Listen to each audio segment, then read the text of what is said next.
This expedition, or this idea, is the brainchild of my crazy husband.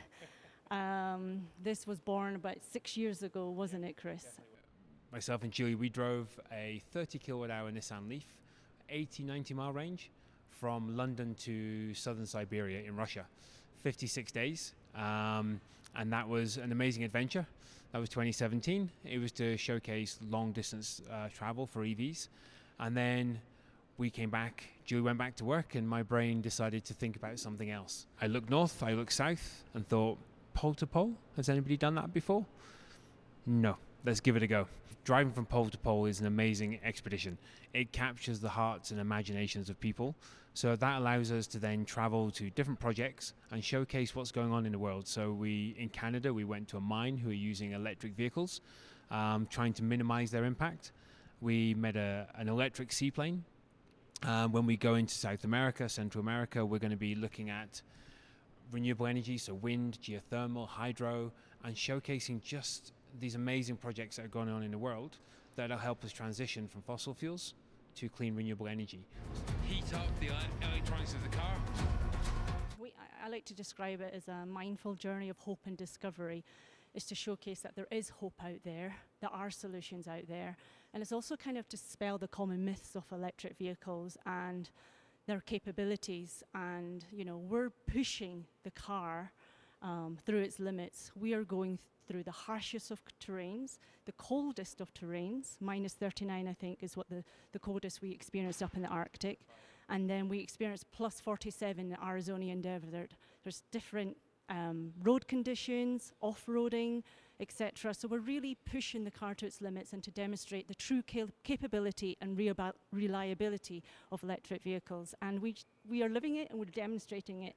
I think the challenge is, when you look at infrastructure, every country has a different challenge. So in Canada, we had charging infrastructure. In the US, we had plenty of charging infrastructure. And as we travel now through Mexico and Central and South America, yes, the charging infrastructure is less, but we've worked with a company called NLX Way, and we've worked with them for like the last 5 years to actually install infrastructure across our route. And the idea behind that, as part of a legacy of Pole to Pole, is to have that infrastructure there for our project, but it's there today. So EV owners, EV drivers can use that infrastructure today, and they can go on to use that infrastructure. But the challenges also present amazing opportunities, because we always say that we're powered by the kindness of strangers. And we travel through little towns and villages, and if we need power and the charger may not be there, or there is no charger there, for example, strangers just open their door. The beauty of this adventure is that this car is connecting us with so many people. Wherever we go, it attracts attention. People are interested. People want to know more. They think the car looks great. And that gives us the opportunity to share our story and tell the wider public what we're up to. And the fact that it's not a race, it's a 10-month journey of hope and discovery. We can take our time. And when we have those long durations, that's when we connect with people. That's when we share our stories. And that's when the magic happens. We don't speak much Spanish, so but then that's where, again, the magic happens, Sometimes a smile, sometimes hand gestures, Google Translate, they all come in, and it works out, doesn't it? And that's what we love about adventuring and traveling, is to really immerse ourselves within the communities, within the local cultures and people, and just experience and somehow shared our story. And I think we do manage to get that across, don't we? Definitely. And with it being a 10-month journey, as Julie said, we had to leave the Arctic by April. And going into Antarctica, no expedition can go into Antarctica until December. That's when the expedition season starts in Antarctica.